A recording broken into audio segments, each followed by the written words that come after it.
بسم اللہ الرحمن الرحیم۔ حدیث شریف میں ہے، حدیث شریف کا مفہوم یہ ہے کیونکہ پیارے آقا محمد مصطفیٰ علیہ الصلاۃ والسلام نے فرمایا کہ والدین ہی تمہارے لیے جنت ہیں اور والدین ہی تمہارے لیے دوزخ ہیں۔ اس کی کچھ تشریح ایسی ہے کہ جو شخص اپنے والدین کا ادب و احترام کرے گا، اس کا اچھا حکم مانے گا تو اس کے لیے تو جنت ہے۔ جو اپنے والدین کی نافرمانی کرے گا، کیونکہ قرآن پاک میں ہے نا 15ویں سپارے کے اندر اف ولا تنہرہما وقل لہما قولا کریما، کہ اپنے والدین کو اف تک بھی نہ کہو، وہ تمہارے لیے کریم ہے تمہارے والدین۔ تو ہم تو اپنے والدین سے بہت کچھ کہہ دیتے ہیں، اگر والدین ہمارے والدین یعنی کہ ہم سب سے، یعنی کہ مراد مجھ سے یا سب سے ایک ہی ہے کہ والدین کہتے ہیں بیٹا پانی کا گلاس تو دے دو، تو بچے کیا کہتے ہیں اپنے والدین سے؟ ابا میں تو دفتر سے آیا ہوں، والدہ سے ابا میں تو دفتر سے آیا ہوں تھک کے، سارے دن کا کام کیا ہے، آپ خود ہی پی لیں۔ اور کچھ ایسے بچے ہوتے ہیں وہ کمپیوٹر کے اوپر بیٹھے ہیں، ٹیلی ویژن کے اوپر بیٹھے ہیں، والدین بیچارے وہ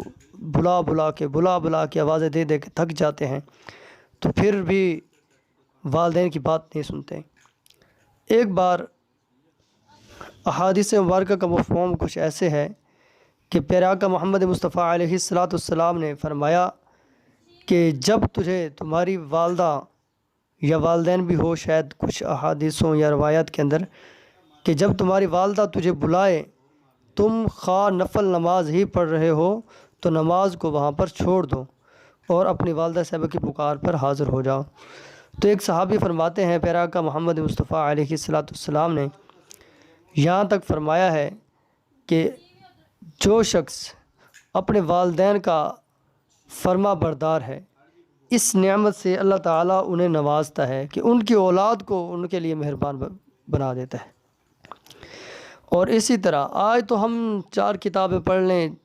تو اپنے والدین کو کہتے ہیں یہ جاہل لوگ ہیں، ہم زیادہ پڑھے ہوئے ہیں، تو ہماری یعنی کہ عقل تو اتنی سی ہے کہ والدین جو ہے وہ ہمارے لیے کریم ہیں۔ یہ قرآن ہے، والدین کو اللہ تعالیٰ نے قرآن پاک میں رب کہا ہے، کیونکہ رب کا معنی ہے پالنے والا، ٹھیک ہے؟ تو اسی طرح ہمیں جو ہمارے والدین ہیں، اور قرآن پاک حکم دیتا ہے کہ اپنے والدین کے دوست احباب سے، ان کے رشتہ داروں سے بھی اچھا سلوک کرو،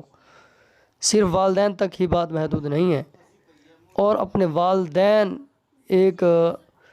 یہ روایت کے اندر آتا ہے کہ والدین ہیں کافر لیکن اولاد اس کی مسلمان ہے، اب بھی اولاد کا حق بنتا ہے کہ اپنے والدین کا ادب و احترام کریں۔ ہاں یہ آگے لکھا ہوا ہے کہ اگر والدین تجھے کہے نا کہ برا کام کرو، کفر کرو، شرک کرو، بتوں کی پوجا کرو، وہ حکم تو نے نہیں ماننا۔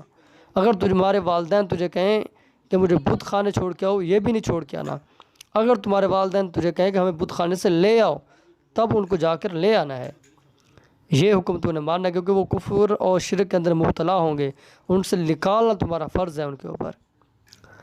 دوستو انشاءاللہ بہت ساری احادیثیں ہیں ایسی جو والدین کے بارے میں ہیں، تو ہمارا حق بنتا ہے، کیونکہ یہ بھی قرآن پاک سورۃ شعراء جو ہے 19ویں پارہ میں ادھر 2-3 آیت مبارکہ ہیں، ان کا مفہوم یہ ہے کہ اللہ تعالیٰ فرماتا ہے کہ نہ تمہارا مال کام آئے گا، نہ تمہاری اولاد کام آئے گی، الا من اتی اللہ بقلب سلیم،